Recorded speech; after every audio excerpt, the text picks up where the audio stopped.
Hello everyone, welcome to our channel cam for all. Myself Harsh. तो आज हम एक काफ़ी इंपॉर्टेंट टॉपिक पढ़ने वाले हैं जिसका नाम है JTD यानी कि जॉन टैलेंट डिस्टॉर्शन। ये इतना इम्पॉर्टेंट टॉपिक है कि ना चाहते हुए भी पेपर में आ ही जाता है। तो ये होता क्या है, इसमें क्यों होता है, इससे क्या होता है, वो सब हम डिस्कस करेंगे आज। तो सबसे पहले हम पढ़ेंगे distortion in octahedral complex. Octahedral complex बोले तो कोई भी मेटल जिसके अराउंड 6 लिगेंड होते हैं, पता ही होगा, इक्वेटोरियल वाले और एक्सियल वाले। तो जनरली कोई ऑक्टाहेड्रल कॉम्प्लेक्स में सबकी बॉन्ड लेंथ इक्वल होती है, ये हमको मालूम है। लेकिन अगर किसी कारणवश वो बॉन्ड लेंथ ऊपर नीचे हो जाए या थोड़ी छोटी बड़ी हो जाए तो उसको हम कहते हैं कि कॉम्प्लेक्स में डिस्टॉर्शन आया है। तो वो डिस्टॉर्शन दो कारण से आ सकता है, या तो लिगेंड्स की वजह से आए जिसको बोलते हैं हम लिगेंडो जनरेटेड डिस्टॉर्शन। जैसे यहाँ पे एक बाइडेंटेड लिगेंड है और ये अलग अलग टाइप के लिगेंड्स हैं, तो इसकी वजह से क्या होता है, ये बॉन्ड लेंथ अनइक्वल हो जाती हैं। तो एक तो ये था कि भाई लिगेंड्स की वजह से डिस्टॉर्शन आया है इनमें। दूसरा रीजन हो सकता है कि डिस्टॉर्शन आया मेटल आयन की वजह से, इसको बोलते हैं मेटलो जनरेटेड डिस्टॉर्शन, जिसको हम पढ़ेंगे जॉन टैलेंट डिस्टॉर्शन के अंदर। तो अब JTD क्या होता है उसको हम देखेंगे। सो जॉन टैलेंट डिस्टॉर्शन, तो पहले ही जान लेते हैं कि किताबें क्या कहती हैं इसके बारे में। तो डेफिनेशन ये है बुक में कि in any non linear complex if the matter is present in A electronically degenerate state then it tries to remove its degeneracy which results in the lowering of the symmetry. This is known as John Taylor distortion. ये तो हो गया बोलने को। अब इसका मतलब क्या है हिंदी में? इसका मतलब ये है कि सबसे पहले तो जानना पड़ेगा इलेक्ट्रॉनिकली डिजेनरेट स्टेट क्या होती है। अभी के लिए इतना जानो कि ये एक अनस्टेबल स्टेट होती है,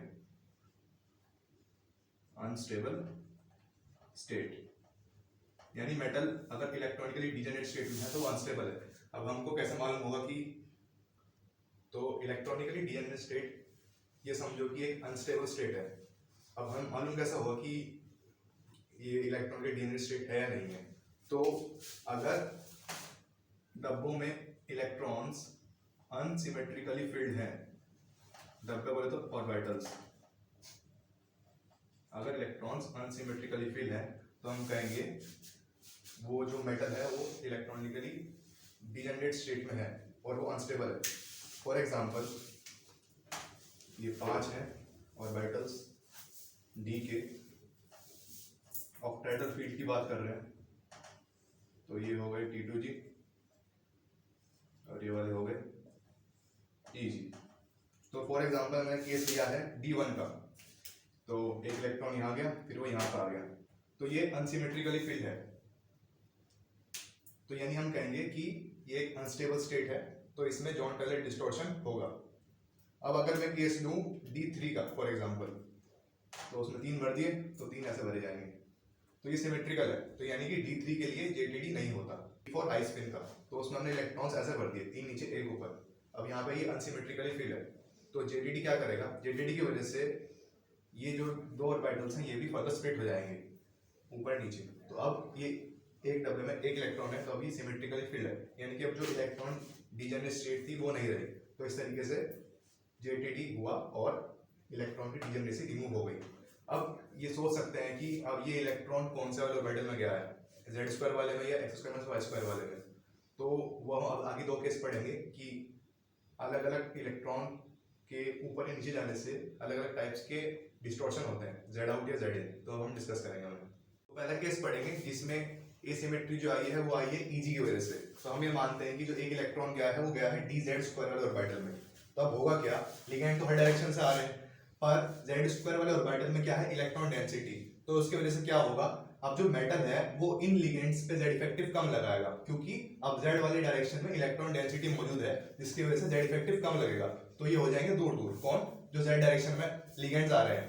अब बात करते हैं XY प्लेन में जो लिगेंड्स आ रहे हैं वहां पे कोई इलेक्ट्रॉन डेंसिटी नहीं है, क्योंकि X² Y² वाला डब्बा खाली है। तो क्या होगा, ये लिगेंड्स पास आएंगे, जिसकी वजह से इनकी एनर्जी बढ़ जाएगी। तो हुआ क्या, जहां पे इलेक्ट्रॉन डेंसिटी थी यानी Z² वाले ऑर्बिटल्स, वो लिगेंड हो गए दूर दूर, तो उनकी एनर्जी हो गई कम, और जो XY वाले लिगेंड्स आ रहे थे उनकी एनर्जी हो गई ज्यादा। तो यहाँ पे क्या हुआ, जहां पे इलेक्ट्रॉन था यानी कि Z² वाले डायरेक्शन में उनकी एनर्जी हो गई कम और X² Y² की एनर्जी हो गई ज्यादा। ऐसे ही होगा T2G में, जो Z वाले ऑर्बिटल्स होंगे उनकी एनर्जी हो जाएगी कम। तो यहाँ पे YZ और XZ वालों की एनर्जी कम हो गई, और जहाँ पे इलेक्ट्रॉन नहीं था यानी XY वालों की उनकी एनर्जी हो गई ज्यादा। तो ये जो डेल्टा होता है इसको बोलते हैं हम प्राइमरी स्प्लिटिंग, और जो जेडीडी होने के बाद होती है उसको बोलते हैं हम सेकेंडरी स्प्लिटिंग या फिर जॉन टेलर स्प्लिटिंग। इसका रिजल्ट क्या हुआ कि जहाँ पे इलेक्ट्रॉन डेंसिटी थी वहां पे लिगेंड्स दूर दूर हो गए, तो यानी कि जो एक्सियल वाले बॉन्ड थे वो लंबे हो गए और इक्वेटोरियल वाले छोटे हो गए, वो पास पास आ गए। तो एज अ रिजल्ट हमको मिलता है जेड आउट डिस्टॉर्शन। तो ये प्रकार का डिस्टॉर्शन इसको हम जेड आउट बोलते हैं। अब है अगला केस जिसमें जो इलेक्ट्रॉन है वो गया है x square minus y square वाले ऑर्बिटल में। तो अब तक जो केस 1 था ठीक उसका उल्टा होगा कि अब जेड स्क्वायर वाले ऑर्बिटल में कोई इलेक्ट्रॉन नहीं है, तो यहाँ पे लिगेंड आ जाएंगे पास पास, ठीक है, तो उनकी एनर्जी बढ़ जाएगी। और जो एक्स वाई वाले प्लेन में ऑर्बिटल्स हैं वहाँ पे इलेक्ट्रॉन डेंसिटी है, तो जो वहाँ पे लिगेंड होगा उस पर जेड इफेक्टिव कम लगेगा, जेड इफेक्टिव कम लगेगा तो वो दूर हो जाएंगे। तो एज अ रिजल्ट होगा क्या, जो जेड वाले डायरेक्शन में लिगेंड्स हैं वो आ जाएंगे पास पास और ये वाले हो जाएंगे दूर दूर। तो जो रिजल्ट हमें मिलता है ज्योमेट्री डिस्टॉर्शन का नाम होगा जेड इन डिस्टॉर्शन। तो यहाँ पे जेड वालों की एनर्जी बढ़ जाएगी, इसलिए ऊपर जेड स्क्वायर है और ऊपर एक्स जेड वाई जेड है, और जो एक्स वाई प्लेन में होंगे और ऑर्बिटल्स उनकी एनर्जी कम हो जाएगी। तो ये थे दो केस कि अगर ईजी में इलेक्ट्रॉन गया तो या तो वो एक्स में जाएगा या एक्स स्क्वायर सॉरी या तो जेड स्क्वायर में जाएगा या x square minus y square में जाएगा। एक में मिलेगा जेड आउट, एक में मिलेगा जेड इन। अब हमें कैसे मालूम है कि जनरली कौन से केस में जेड आउट होगा या जेड इन, उसको देखते हैं अब आगे। तो जैसा मैंने बताया कि जब इलेक्ट्रॉन्स एसिमेट्रिकली फिल होंगे तो जेडीडी होगा। तो अभी मैं वो केस लिखे हैं बोर्ड पे जिनमें जेडीडी नहीं होगी, जैसे D0 जब इलेक्ट्रॉन ही नहीं है तो किस बात की distortion, D3 D5 high spin, D6 लो स्पिन, D8 D10, इनको घर में बढ़ा के देख लेना, इनमें जेडीडी नहीं होगी। इनके अलावा जितने भी केस हो सकते हैं पॉसिबल सब में जेडीडी होती है, ठीक है। अब जैसे हमने देखा कि एक केस में जेड आउट हुआ, एक केस में जेड इन हुआ, पर हमको कैसे मालूम कि भाई देख के बता दें कि भाई जेड आउट हो रहा है जेड इन हो रहा है। तो how to determine z out और जेड इन।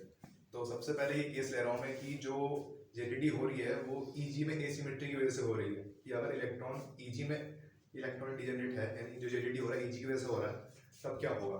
तो उसके लिए जो कंसेप्ट पढ़ते हैं उसको बोलते हैं डिफरेंशियल रिपल्शन कंसेप्ट, जो कि सिंपली बस ये बोलता है कि अगर मैं dz स्क्वायर ऑर्बिटल को लूं कि उसमें इलेक्ट्रॉन्स हैं तो यहाँ पे सिर्फ दो लिगेंड्स का रिपल्शन होगा, दो लिगेंड्स।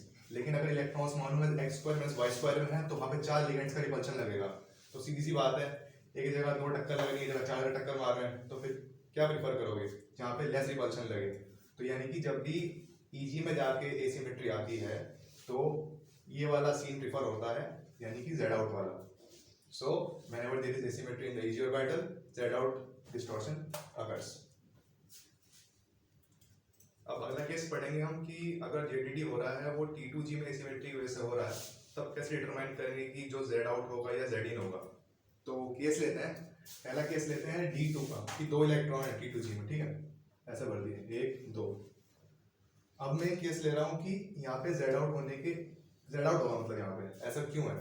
जैसे ये डायग्राम बने हुए तुम्हारे सामने, तो अब नीचे 2 डब्बे हैं मेरे पास भरने को, तो 1 2 यहाँ पे सिमेट्रिकली भर गया है, यानी कि अभी स्टेबल हो गया।